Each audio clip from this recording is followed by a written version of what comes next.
Explain the ACL injury, how it happened, and did it affect you mentally? So, of course, you know the story of Tibbs. People mad at Tibbs for putting me back in the game and all that type of shit. I am too. Me too. But shit happened, bro. It was meant to happen. His ass can't come on 79th Street. He cool though. He might get a D-roll pad, but motherfuckers still mad at you, Tibbs. We fuck with you though.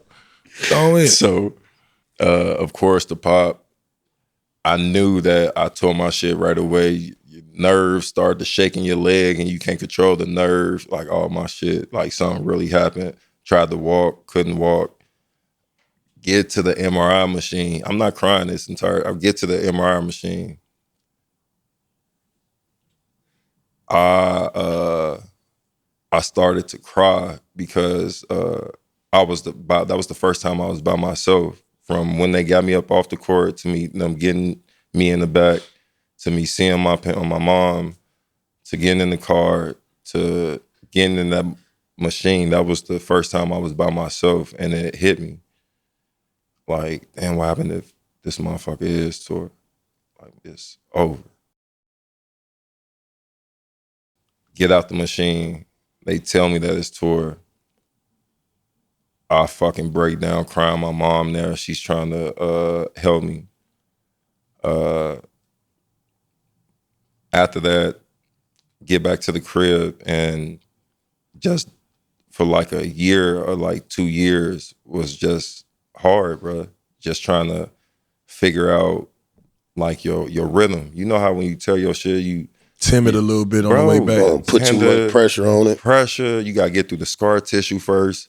Then after the scar tissue, you gotta learn how to get fuck the scar tissue. What about when you gotta get on the bike prior to you start walking? Try to get and the you rotation. try to get go fully around. Can you go fully? Okay, you can't do that. Start backwards. So they make you start off backwards first, with you going back. Then once you get past that, you start getting through the scar tissue. You could go forward. Go from that to being in the pool.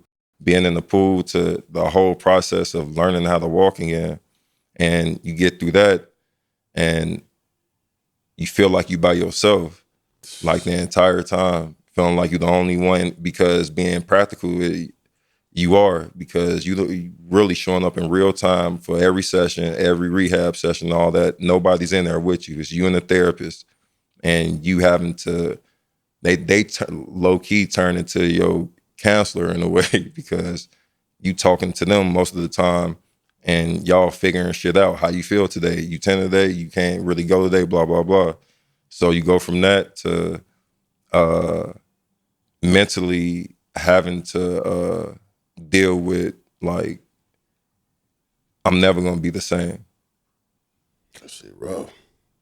Like, I'm never going to be the same, bro. Yeah, I agree. I swear, bro.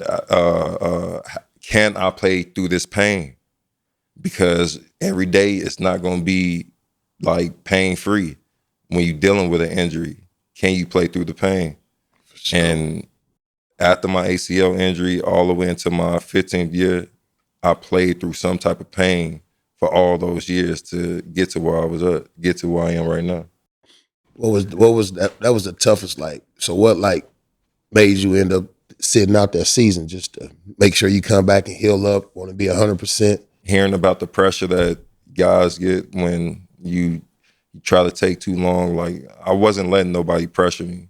Come back early. I couldn't, bro. Something don't feel right.